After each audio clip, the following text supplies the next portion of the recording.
رئيس الجامعة الملكية المغربية لكرة القدم السيد فوزي القجع، هنيئا هنيئا هنيئا لكرة القدم المغربية الإفريقية والعربية.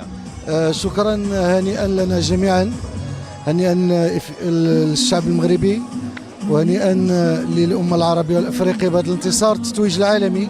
ولكن قبل هذا وذاك الكأس كنهديوها جميعا للرياضي الأول جلالة الملك نصره الله، اللي كنذكر دائما بأنه بفضل الرؤية الشاملة والاستراتيجية لجلالته منذ مناظرة الصخيرات التي رسم فيها جلالة الملك حفظه الله المعالم وخارطة الطريق لتطوير الرياضة بشكل عام وكرة القدم بشكل خاص منذ ذلك الوقت، والإنجازات تتوالى في مختلف المجالات ووفق مقاربة شمولية فيها تكوين بطبيعة الحال، فيها المنطلق الأساسي هي الأكاديمية نتاع محمد السادس اللي اليوم الحمد لله تتفرخنا سنة بعد سنة أبطال.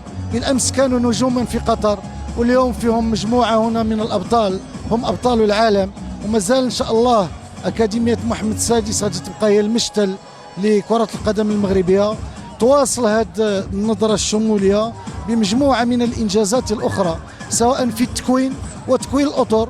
واليوم إلا كنا كنحققوا الألقاب بأطر مغربية، السي محمد وهب بإطار مغربي خضع للتكوين تاعو وتأقلم داخل المسالك الكروية المغربية، وهذا كيبين على أن النظرة نتاع جلالة الملك لتطوير الرياضة هي نظرة شمولية وشاملة.